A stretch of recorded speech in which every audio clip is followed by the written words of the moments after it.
Bonjour à toutes et à tous. Donc, je vois que quand même le carnet numérique est un sujet qui passionne peut-être pas autant que ça, mais vous êtes relativement nombreux, donc on va essayer, Aurore et moi, puisque je suis accompagné d'Aurore que je vais vous présenter, de vous expliquer là où nous en sommes par rapport au carnet numérique. Donc, Aurore Ungerer est chef de projet à Nomadeis. Je vais vous expliquer effectivement le rôle de ce cabinet en conseil de développement durable. Et moi-même, je suis chef de projet au plan de transition numérique du bâtiment. Donc, vous retrouvez nos coordonnées, je suppose, par la suite, vous seront transférées, on vous les communiquera. Alors, au niveau de Nomadeis, effectivement, vous présentez, c'est intéressant effectivement de savoir que le PTNB s'est entouré d'un assistant à maître d'ouvrage pour le suivi, l'analyse et la valorisation des travaux des différents lauréats qui ont été retenus, parce que c'est important, c'est effectivement, c'est ce qui va nous permettre de nous appuyer et de nous projeter par rapport effectivement au contour du futur carnet. Donc Nomadeis, rapidement présenté, donc 15 ans d'expérience, 500 missions auprès d'acteurs publics, entreprises ou d'acteurs de la société civile, des domaines d'expertise sur les villes et territoires, sociétal, environnemental. Et effectivement, c'est la raison aussi pour laquelle nous avons choisi une connaissance reconnue des enjeux de la transition énergétique liés au secteur du bâtiment. Et ça tout au long du cycle de vie de l'ouvrage. Donc ensuite, le PTNB. Le PTNB a été créé effectivement en janvier 2015. Il fait suite à différentes initiatives de plusieurs ministres qui ont répondu à un plan 500 000 logements et notamment par rapport à la COP 21. Donc en gros, vous dire que 3 plans ont été créés, dont le PTNB, avec un sujet important qui est la transition énergétique, le développement durable, sachant qu'effectivement le numérique se doit être au service des deux. Donc l'objectif du PTNB créé en 2015 à l'initiative d'un rapport de Bertrand Delcambre, qui constate effectivement la nécessité d'accompagner la mutation numérique du secteur du bâtiment. Les objectifs du PTNB, c'est l'appropriation des outils du numérique et du BIM, puisque ça en fait partie auprès de l'ensemble des acteurs du bâtiment, et notamment et plus spécifiquement des TPE et PME. Donc au départ créé pour 3 ans, je puis vous dire aujourd'hui de manière officielle effectivement qu'il y aura une année supplémentaire, puisque le secrétariat technique de ce plan se prolongera sur l'année 2018, et un budget de 20 millions d'euros pour les 3 années. Il n'est pas prévu dans l'immédiat effectivement d'avoir de fonds supplémentaires. Donc voilà l'histoire du plan de transition numérique du bâtiment pour sa création. Et ce qui est important, c'est effectivement de savoir qu'au sein de ce plan, le mode de gouvernance est le suivant. Il y a un comité de pilotage composé de quasiment la totalité des acteurs de la filière du bâtiment, tant pour la maîtrise d'ouvrage, la maîtrise d'œuvre, les entreprises et artisans du bâtiment, les industriels et les assureurs, qui sont bien sûr intéressés et partie prenante, puisque, et là récemment, des études, ou une étude vient de préciser que le taux de sinistralité était reparti à la hausse. Le BIM et le numérique a vocation non seulement de traiter bien sûr les aspects de la transition énergétique, mais aussi de la qualité de nos constructions réalisées et de la qualité des travaux de rénovation qui sont aujourd'hui nécessaires. Donc vous retrouvez là, et ce comité de pilotage bien sûr est présidé par notre ambassadeur du numérique, Bertrand Delcambre. Donc Sandrine vous a rappelé la définition de ce qu'est le carnet de suivi d'entretien du logement et de son instauration. Donc avant de vous en faire l'historique, effectivement, ce qui est important de retenir, c'est que le but est de rassembler les informations au sein d'un outil numérique. Voilà. Donc, puisque c'est l'objectif recherché, et que pour ce faire, effectivement, le PTNB a eu une mission de la part de la DHUP, de l'État, de conduire une expérimentation, puisque nous allons le voir, il y a certes une loi qui est en vigueur aujourd'hui, mais il y a un décret d'application qui n'est pas encore sorti. Donc à l'origine, rapidement, la question environnementale. Oui, parce que le bâtiment, j'allais dire, de par la nature de son activité, génère un certain nombre d'impacts environnementaux. Donc, deuxième émetteur de gaz à effet de serre derrière les transports, premier consommateur d'énergie finale. Donc, les chiffres sont assez récents. Ensuite, là aussi, au niveau du parc de logements sur le territoire, il y a une grosse majorité qui, j'allais dire, sont à rénover, ont été construits avant 1974 avec les référentiels et les normes de l'époque, dont on sait effectivement qu'aujourd'hui, elles ne correspondent plus à ce qui doit être fait. Donc là, ça vous donne une idée effectivement de ce que peut représenter la tâche en matière de rénovation, mais ce que peut représenter aussi le nombre de carnets numériques de logement. Donc là, on va s'arrêter quelques minutes si vous en êtes d'accord. Historiquement, pourquoi nous arrivons à ce carnet introduit par la loi de transition énergétique et de croissance verte? Au départ, donc la question environnementale et surtout le plan bâtiment durable, présidé encore aujourd'hui par Philippe Pelletier. Donc un constat est fait, suivant les chiffres effectivement que vous avez pu voir par ailleurs, un constat est fait qu'il y a des exigences d'efficacité énergétique qui s'imposent. Donc il faut trouver des solutions pour effectivement atteindre ces exigences et ces objectifs. Donc au départ, il y a un premier rapport qui pour moi est fondateur, qui est le rapport de Franco Vorka et Pierre Mitt, qui parle du BIM et de la gestion du patrimoine, mais au sens où effectivement on évoque la nécessité de regrouper l'ensemble des données à travers bien sûr la maquette numérique, qui est la représentation géométrique de cette base de données. Aujourd'hui, les informations, et là on parle de la gestion du patrimoine, qui est un sujet susceptible de vous intéresser. Effectivement, l'information, elle provient d'un certain nombre d'acteurs, divers et variés, et surtout, on a un problème de centralisation de cette information, sans parler du traitement, effectivement, qui en est indispensable. Donc c'est la raison pour laquelle, dans ce rapport fondateur, on évoque effectivement le BIM, le numérique, comme étant un moyen de centraliser l'information. Ensuite, il y a effectivement un autre rapport qui est quasiment simultané, qui est tout aussi intéressant. On parle de la révolution numérique de l'industrie immobilière et on arrive à une initiative aussi qui est tout aussi marquante, puisque c'est là où on parle de la carte vitale du logement.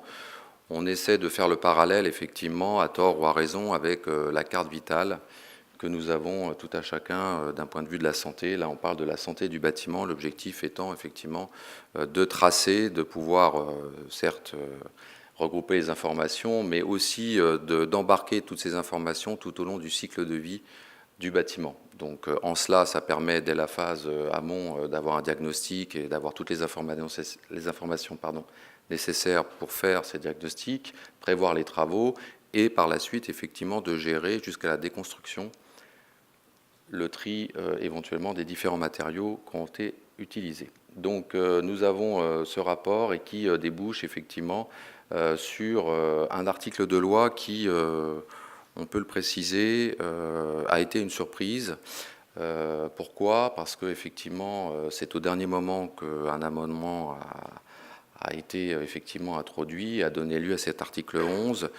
Surprise, non pas que effectivement ce n'était pas opportun que de le faire, ni même pertinent, mais tout simplement parce que les différents acteurs avaient considéré, certes au travers de leurs travaux, qu'un certain nombre de choses avaient été posées, mais que les choses effectivement nécessitaient d'être prolongées dans le temps pour aboutir à quelque chose effectivement de finalisé.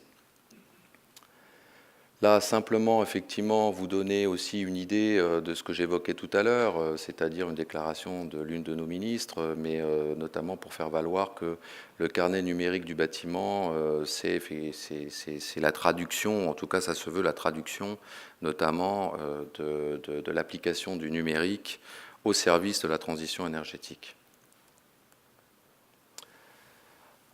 Alors, un tableau qui retrace effectivement de l'esprit de la loi, donc qui oblige, et donc nous y sommes depuis le début de l'année, qui oblige effectivement à la création d'un carnet numérique et de suivi et d'entretien du logement à compter du 1er janvier 2017 pour effectivement tous les permis qui ont été déposés à compter de cette date, avec un objectif et j'allais dire un deuxième volet qui concerne les existants à partir du 1er janvier 2025, donc ceci en 2 temps. Donc, comme je l'ai évoqué, la nécessité, et ce n'est pas le cas aujourd'hui, d'un décret en Conseil d'État, de l'obligation, effectivement, et on verra qu'aujourd'hui, ça a des conséquences sur l'application au nom de la loi. Une exception, ça concerne l'ensemble des logements au sens de l'habitation, bien sûr, mais en sont exclus les logements sociaux. C'est une volonté, c'était inscrit au départ, puis ça a été retiré par la suite. Les différents documents obligatoires au titre de ce carnet, on y trouve notamment les diagnostics techniques, c'est le contenu minimal, mais j'y reviendrai un peu par la suite. Une petite phrase, son contenu n'est pas limité. Ça, c'est ce que l'on verra.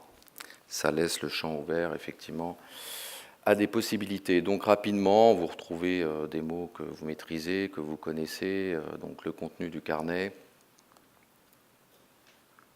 Des documents également que vous manipulez d'un point de vue professionnel ou qu'on a déjà eu l'occasion de manipuler d'un point de vue personnel. Donc vous dire effectivement que tout ça peut figurer dans le carnet. Le contenu réglementaire, une petite précision sur les articles de loi qui sont cités dans l'article 11 de la loi TECV. Donc le 271-4 qui reprend un certain nombre effectivement d'éléments liés au diagnostic effectivement des logements, et également un point qui vous intéresse, j'imagine particulièrement, c'est tout ce qui touche à la copropriété dès l'instant où effectivement ces logements sont dans un immeuble régi par la copropriété. Se rajoutent des pistes ouvertes par Alain Neveu. Donc Alain Neveu, rapidement, l'État, une fois la loi parue, avant même son application, nous sommes en 2015, avait souhaité préciser la mise en œuvre de ce carnet et avait confié un rapport quant à la mise en œuvre, les conditions de mise en œuvre du carnet à Alain Neveu. Ce même rapport, effectivement, a fait état d'un certain nombre de pistes, notamment en matière de contenu du carnet qui sont ici, j'allais dire, retracées, mais également poser des questions plus que d'apporter des réponses quant à effectivement les conditions de mise en œuvre de ce carnet, sachant que des questions pour les principales restaient en suspens. Qui crée le carnet, qui en est propriétaire, qui en est responsable, qui le met à jour, et puis sous quelle forme ce carnet doit-il effectivement être établi, à savoir, bon, certaines pistes évoquaient une clé USB. Je ne pense pas que la clé USB soit forcément un support d'avenir au moment où je vous parle. Donc il nous a fallu effectivement partir de ces questions-là pour poser l'expérimentation du PTNB. Donc, l'appel à projet d'expérimentation du carnet, alors je vais l'appeler CNSE, ça ira plus vite, lancé par le PTNB. Donc, l'État a effectivement souhaité lancer cette expérimentation. Donc, je vais aller rapidement, je ne sais pas combien de temps il me reste. Le PTNB donc, a lancé un appel à projet avec un résultat fin 2016. Donc l'objectif est d'expérimenter des solutions opérationnelles. Voilà, ne serait-ce que pour répondre aux questions posées. Il porte sur des bâtiments neufs et existants et sur le tertiaire, ce que ne prévoit pas la réglementation en tant que telle. Mais au titre de cet appel à projet, il nous paraissait intéressant effectivement d'ouvrir au moins à un lauréat la possibilité effectivement d'imaginer un immeuble égal un carnet. Par solution opérationnelle, on entend des solutions techniques d'hébergement. Ça renvoie effectivement à la clé USB que j'évoquais. Nous, on a plus en tête effectivement une interface plateforme Internet avec effectivement possibilité d'organiser le contenu du carnet et des services associés éventuellement et de pouvoir se connecter avec l'ensemble des outils dont on dispose aujourd'hui, PC, mais également outils smartphone et tablettes. Donc les objectifs, je les ai plus ou moins cités, je les reprends. Donc soutenir l'émergence d'une offre opérationnelle du carnet numérique, d'obtenir les retours d'expérience, coût d'investissement initial, difficultés techniques, choix du support et également le modèle économique, Chose importante également, mesurer la valeur ajoutée du carnet numérique pour le propriétaire et l'occupant d'un logement, parce que sans ça, on le verra, c'est une des conditions de réussite de la mise en place de ce carnet. Et également un des critères qui nous a conduit à choisir les différents candidats, le déploiement opérationnel du nombre de carnets qui nous étaient proposés, sachant que l'intérêt pour nous, au titre de cette expérimentation, c'était effectivement d'avoir un retour sur le plus grand nombre de carnets possible. Je vais passer rapidement les éléments de cadrage de l'appel à projet. Je l'ai évoqué également plus ou moins. La création, l'obligation donc de création du carnet par le propriétaire, oui ou non. La tenue à jour, la protection des données personnelles, c'est une question qui est revenue assez souvent au travers les échanges que nous avons eus jusqu'alors au titre de l'expérimentation. On parle d'opérateurs, on évoque également la garantie de la portabilité des informations, c'est-à-dire la garantie pour tout un chacun de pouvoir changer d'opérateur de carnet si c'est comme ça que l'avenir se dessine, tout comme on peut le vivre au niveau, j'allais dire, de nos téléphones mobiles, la possibilité effectivement d'un transfert facile et aisé. Le carnet devra pouvoir être transmis en cas de mutation également, puisque les logements ont vocation effectivement à changer de propriétaire ou de locataire. La possibilité de restreindre les accès, tant par rapport à la nature effectivement de l'occupant, mais également éventuellement par rapport à ce qui relève de toute façon de la gestion des parties communes de l'immeuble quand nous sommes en copropriété. Et également la possibilité d'intégrer, mais on le verra, c'est le cas, en tout cas il y a une volonté de le faire, des éléments dynamiques qui sont liés effectivement notamment aux consommations d'énergie, puisque le but est quand même d'améliorer aussi de façon progressive, comme le précise la loi, les performances énergétiques du logement. Voilà pour vous situer globalement la répartition sur le territoire national. Donc un comité des partenaires est en charge de piloter et de suivre cette expérimentation au sein du PTNB. Il est présidé par Bernard Worms. Nous avions eu 36 dossiers, nous en avons retenu que 12 et nous avions eu un premier rapport d'étape au 31 mars 2017, soit à la fin du premier trimestre, puisque l'expérimentation a démarré au 1er janvier. Donc 12 projets retenus, on verra que nous n'en sommes plus qu'à 11. Un de nos lauréats a souhaité se retirer de cette expérimentation au départ, considérant qu'il n'avait pas finalement les moyens à la hauteur de ses ambitions. Voilà, c'est un regret de notre part, mais c'est comme ça.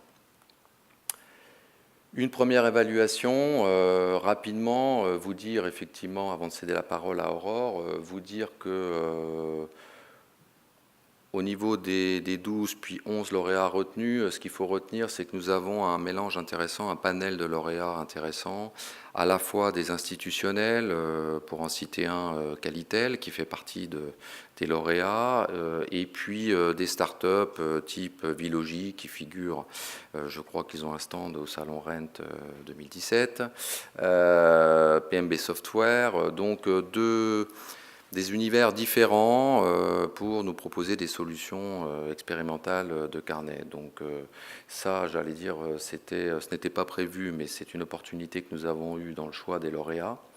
Et puis au niveau statut juridique également, donc vous dire à la fois des collectivités impliquées, mais également des sociétés ou des établissements publics industriel et commercial. Donc pour vous dire que là aussi, au niveau ambiance, au niveau objectif, j'allais dire, nous avons différents points de vue, différents prismes par rapport à la vision du futur carnet. Voilà, je pense qu'il est temps de laisser la parole à Aurore, qui va vous faire un état plus précis de là où nous en sommes vis-à-vis des lauréats au niveau de cette expérimentation. Je reviendrai après pour la conclusion. Merci. Merci, donc bonjour à toutes et à tous. Donc moi je vais rentrer un petit peu plus dans le détail du coup de cette expérimentation. Donc là en fait ce que vous voyez ici, donc c'est vraiment la continuité de ce qui vient d'être dit par Ezi effectivement. Donc pour commencer en fait vous voyez là la composition des 11 groupements de lauréats. Donc ce qu'on peut voir là, il y a différentes choses intéressantes, rien que sur cette slide-là en fait. Premièrement, effectivement, ce qu'on voit, c'est qu'il y a vraiment différents types de porteurs de projets, donc différents statuts, différentes tailles aussi de porteurs, différents historiques. Donc on a à la fois effectivement des startups comme Basimo par exemple, que vous voyez en haut à gauche. On a aussi voilà, des PME, des acteurs qui sont vraiment spécialisés dans l'immobilier, dans le bâtiment, dans les solutions numériques, dans les copropriétés par exemple comme Vilogy.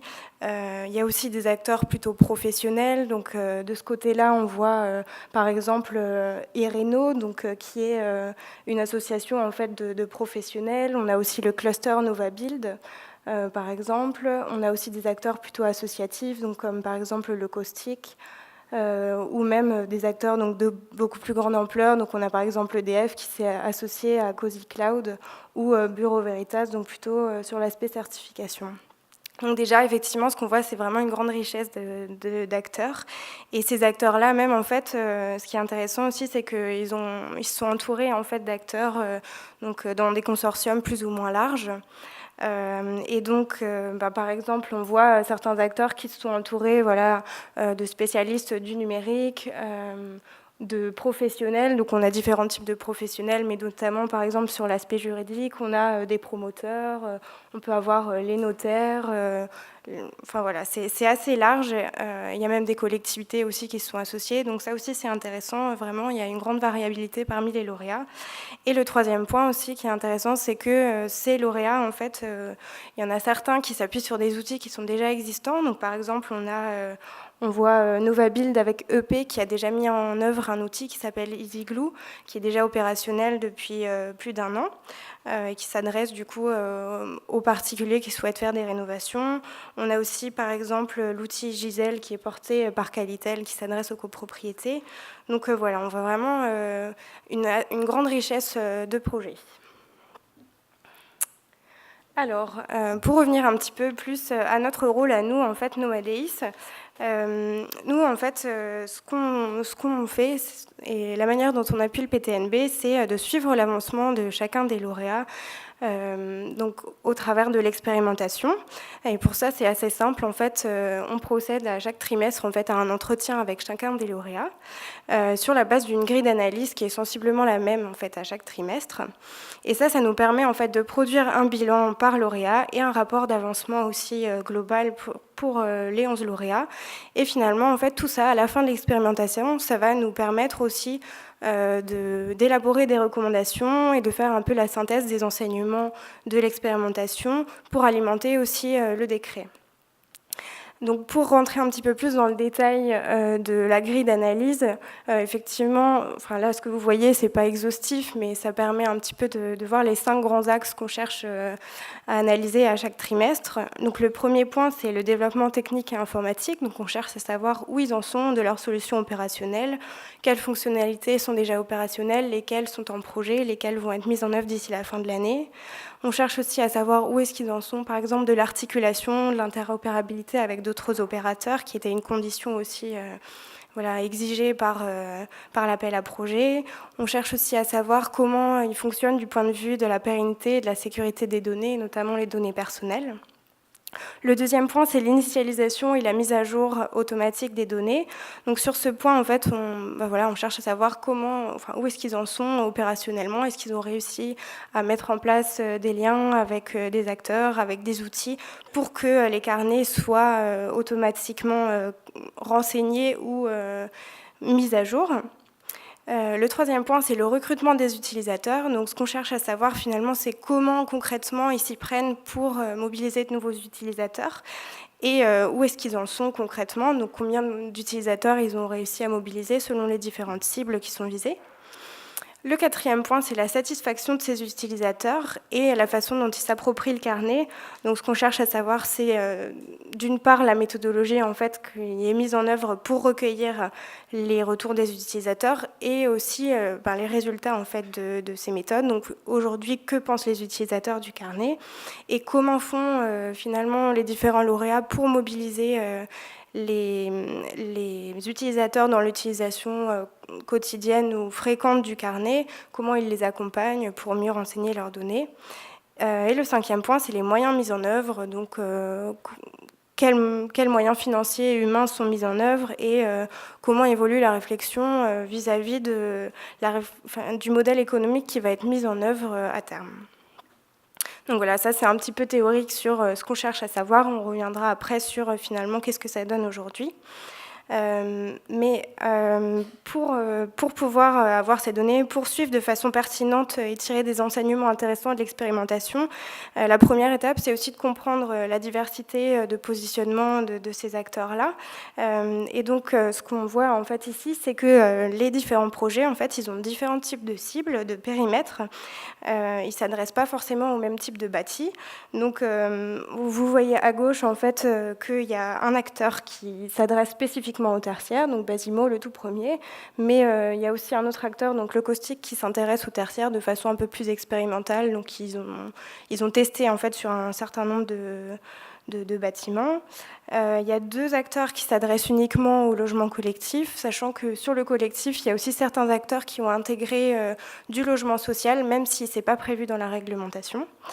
Il y a certains acteurs qui s'intéressent uniquement à l'individuel, mais globalement, en fait, ce qui est le plus fréquent, c'est quand même des approches un peu mixtes qui s'adressent à la fois au logement collectif et individuel, sachant que c'est pas forcément la même structuration du carnet. Et ça, pour l'aspect collectif, en fait, ça rajoute un petit peu un niveau de difficulté ou de complexité, puisqu'il faut vraiment permettre aussi, voilà, de partager des données entre les copropriétaires, de pouvoir fournir des données un peu communes à tout le monde.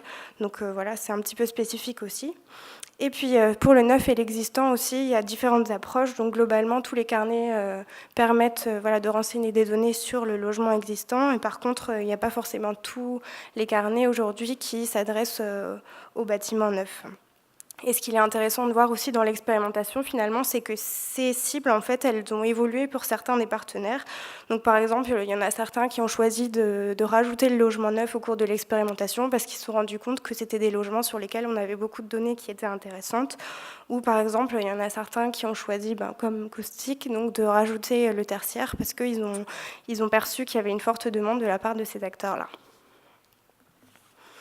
Alors, pour continuer donc, sur ce point, donc, ce qu'on a vu en fait, au cours de l'expérimentation, c'est qu'il y a beaucoup de fonctionnalités, de services qui sont développés par les lauréats.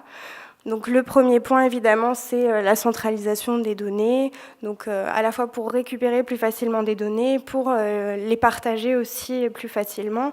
Donc, ça peut être aussi pour donner accès en fait, à différents acteurs aux données, pour plus facilement aussi voilà, donner accès, par exemple, aux professionnels à certaines données qui leur sont utiles. C'est aussi synthétiser et valoriser les données, donc par exemple au travers de reporting, au travers de fiches de synthèse qui permettent aux utilisateurs de mieux s'approprier leurs données. Par contre, ce qui est intéressant de voir, c'est que ce n'est pas uniquement en fait, de la centralisation de données qui est proposée par les différents lauréats, mais c'est aussi vraiment un ensemble de services un peu plus interactifs. Donc, il y a notamment, par exemple, des modules d'alerte ou de préconisation donc, qui permettent voilà, de donner des conseils pour mieux utiliser son logement, pour rénover. Donc, ça peut aller même jusqu'à vraiment des solutions très techniques, en fait, ça peut être des solutions de diagnostic en ligne qui permettent de préconiser des travaux. Il peut y avoir des alertes pour savoir quand entretenir ses équipements, etc. Le troisième point, c'est le suivi des actions sur le bâtiment. Donc là aussi, en fait, on a différents outils qui permettent vraiment, au fur et à mesure, en fait, de voir les interventions qui ont été menées, de quelle façon, par quels artisans, qui permettent aussi d'avoir un suivi plus global du parc, par exemple, pour les bailleurs sociaux, ou pour le collectif, ou même pour les collectivités, en fait, puisque en fait, on peut avoir un suivi à l'échelle aussi des territoires. Le quatrième point, c'est le suivi de la performance énergétique. Donc, c'est un point important en lien avec la loi de transition énergétique pour la croissance verte. Et ça peut être fait au travers d'estimation des consommations, mais aussi vraiment d'un suivi des consommations et de leur évolution. Il y a aussi certains lauréats qui proposent des comparaisons en fait, de la consommation avec d'autres logements similaires avec des voisins, par exemple.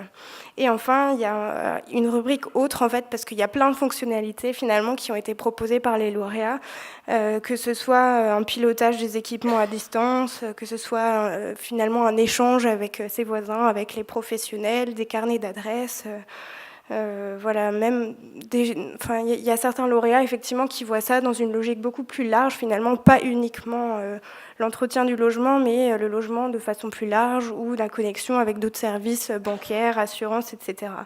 Météo, ça peut être, je ne sais pas, localiser les commerces locaux. Enfin, il y en a certains qui ont une logique voilà, plus globale. Et donc, globalement, en fait, voilà, les lauréats, ils sont en train de tester l'appétence des utilisateurs vis-à-vis de cette diversité de fonctionnalités. Et c'est aussi l'échange avec les utilisateurs qui leur permet d'enrichir cette liste au fur et à mesure. Ce qui est noté par contre par tous les lauréats, c'est vraiment que c'est cet aspect d'interactivité qui permet de faciliter l'utilisation du carnet par les utilisateurs.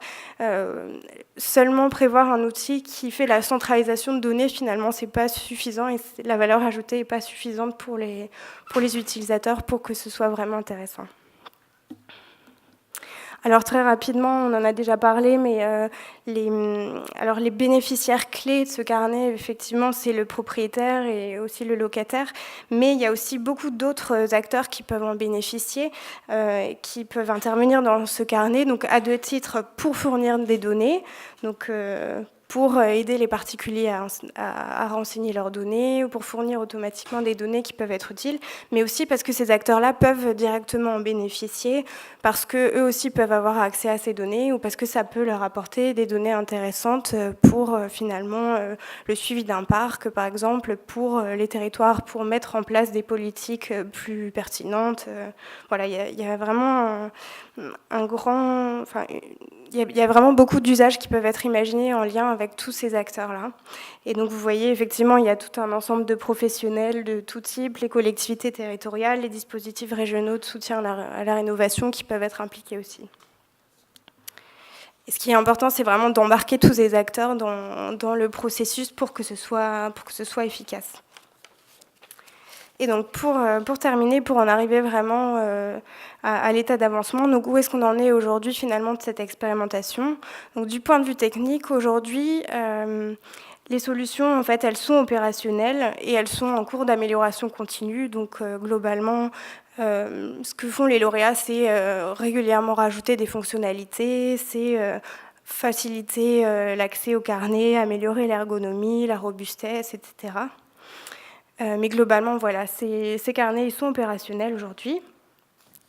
Du point de vue de l'initialisation automatique, c'est une option qui a été choisie par 9 des 11 lauréats qui aujourd'hui en fait, permettent de fournir des carnets qui sont pré-renseignés quand ils sont ouverts par les utilisateurs. Et globalement, ces systèmes ils sont aussi en cours de perfectionnement puisque en fait, l'accès aux données n'est pas forcément évident et le calage pour avoir des données pertinentes et avec des connexions qui sont efficaces aussi, c'est des choses qui ont pris du temps. Du point de vue de la mise à jour automatique des connexions avec d'autres systèmes, avec d'autres outils, c'est des choses qui sont envisagées aujourd'hui par 8 des 11 lauréats qui ont déjà mis en place ce type de connexion, assez variées, soit avec des bases de données, avec des outils externes qui peuvent être utilisés par les professionnels, par exemple, donc qui permettent de mettre à jour automatiquement certaines données, par exemple des diagnostics. Il y a des connexions aussi avec le BIM qui sont en cours, mais ça se révèle assez complexe, comme vous pouvez l'imaginer. Il y a des connexions aussi avec les compteurs intelligents, sachant que là, le frein, c'est un petit peu l'avancement aussi des opérateurs énergétiques qui n'ont pas forcément encore les moyens de fournir de façon efficace ces données-là. Mais en tout cas, il y a des tests qui sont en cours. Et puis les systèmes domotiques aussi, il y a de premiers avancements qui sont en cours.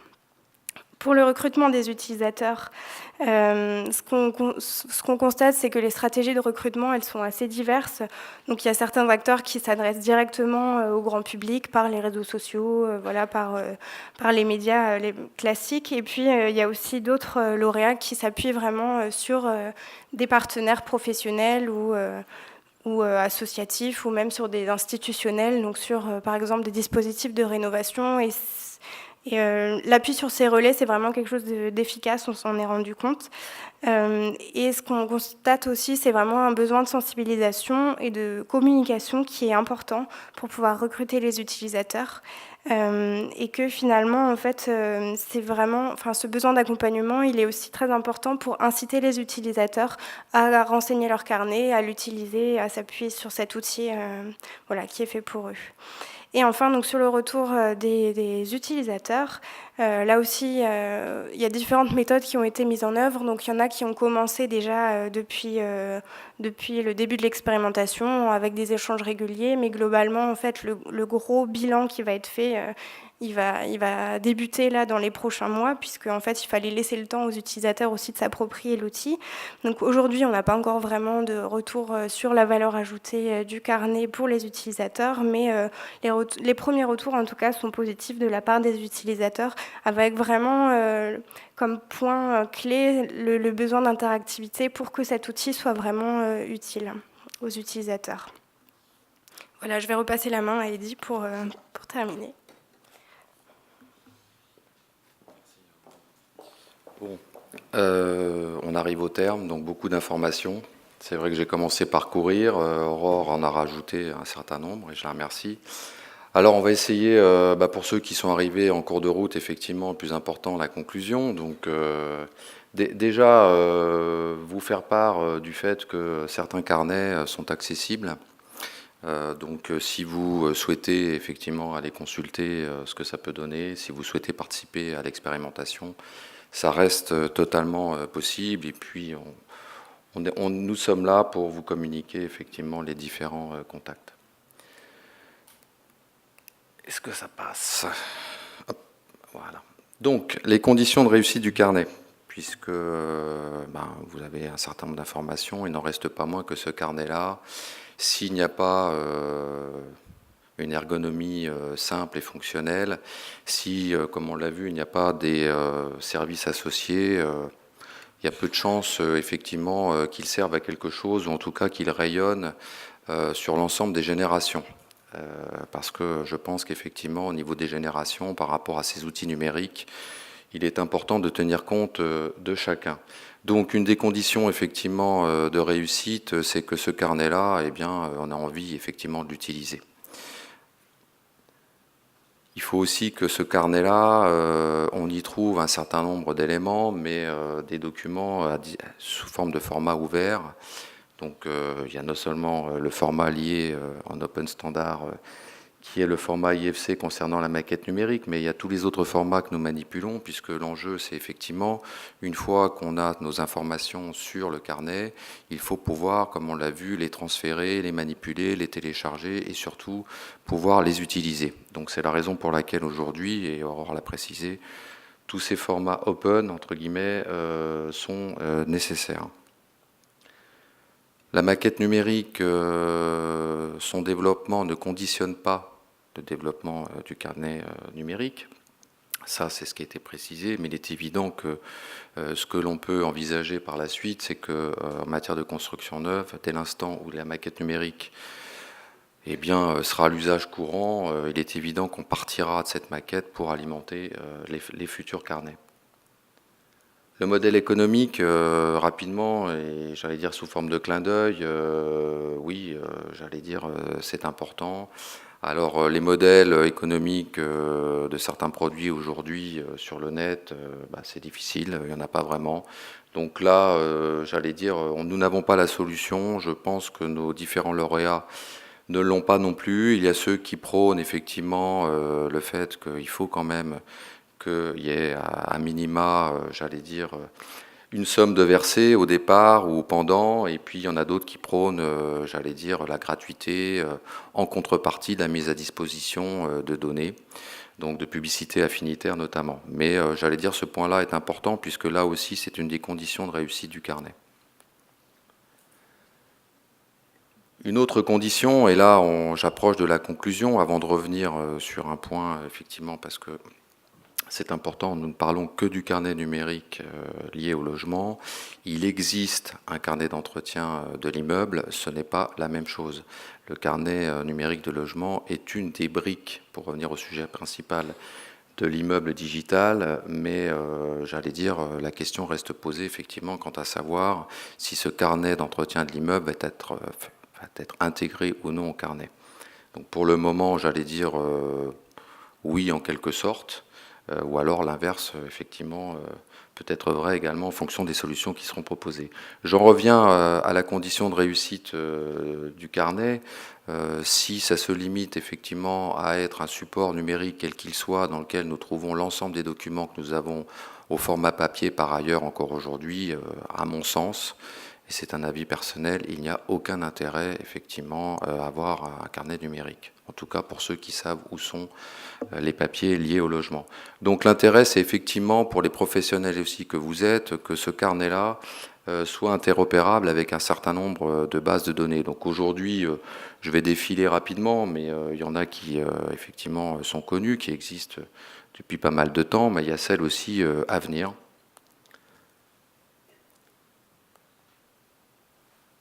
Donc là, un aperçu sur la qualité du bâtiment. Les jeux de données, voilà. Donc on arrive effectivement à ce slide qui est important, puisque au niveau du carnet, je crois que ce carnet-là, j'allais dire, il ne s'agit pas de juger de l'opportunité ou non à ce que effectivement ce carnet s'insère dans le big data. Il va de toute façon, s'il continue, s'il existe, s'insérer dans le big data. Donc l'intérêt, c'est qu'effectivement, qu'au travers de ce carnet, on puisse avoir un accès à un certain nombre d'informations qui, bien sûr, touchent au logement, puisque c'est l'objectif principal, faire de telle sorte que les logements, aujourd'hui, dès l'instant où les propriétaires, locataires en ont une meilleure connaissance, on table sur le fait qu'ils ils seront plus incités, plus facilement incités à en faire des travaux, et donc par là, effectivement, j'allais dire, améliorer la performance énergétique de ces bâtiments. Donc à partir de là, le propos est de dire qu'au niveau du big data, un exemple concret, ce serait la possibilité, au travers le carnet numérique embarqué sur son smartphone, déjà de répondre à des questions assez simples, de dire est-ce que je peux planter un clou ou percer un trou dans ce mur. Bon, j'allais dire, c'est une question qu'on s'est à un moment donné tous posée. Aujourd'hui, ce serait sympa au moins d'avoir cette réponse naturellement avec son carnet, puis surtout de se dire, bon finalement, je ne suis pas bricoleur, j'ai ni perceuse, ni cheville, je ne sais pas trop comment effectivement faire. Et du coup, non seulement d'être renseigné par rapport à ce que je peux trouver dans un périmètre déterminé en matière d'effectivement de fournisseurs de matériaux ou d'équipements, mais également de savoir que j'allais dire, mon voisin d'en face ou d'au-dessus ou d'en dessous a lui-même une perceuse avec 50 chevilles, il en a utilisé 2, il est capable de mettre à disposition le reste, et tout ça, j'allais dire, une manière de dire que ce carnet-là, dès l'instant où il peut communiquer d'un point de vue pratique, je ne parle pas ensuite des informations qui peuvent être utilisées avec l'accord des propriétaires par ailleurs, mais dès l'instant où ce carnet peut apporter des services en plus, qui au départ ne sont pas forcément liés à la nature même de son existence, mais je pense que la condition de réussite de ce carnet, c'est qu'on aille au-delà justement que le simple recensement des informations par rapport aux caractéristiques même du logement. Voilà, donc j'espère avoir été clair, mais au cas où effectivement ce n'est pas été le cas, ça peut arriver, et vous m'en excuserez, nous avons un portail numérique sur lequel effectivement, nous l'espérons, en tout cas nous y travaillons, vous pourrez retrouver un ensemble effectivement d'informations liées effectivement au carnet, mais pas simplement, puisque il s'avère que c'est le site du plan de transition numérique dans le bâtiment. Voilà, je vous remercie de votre écoute, je remercie Aurore pour son intervention, et puis je vous souhaite une bonne fin de salon.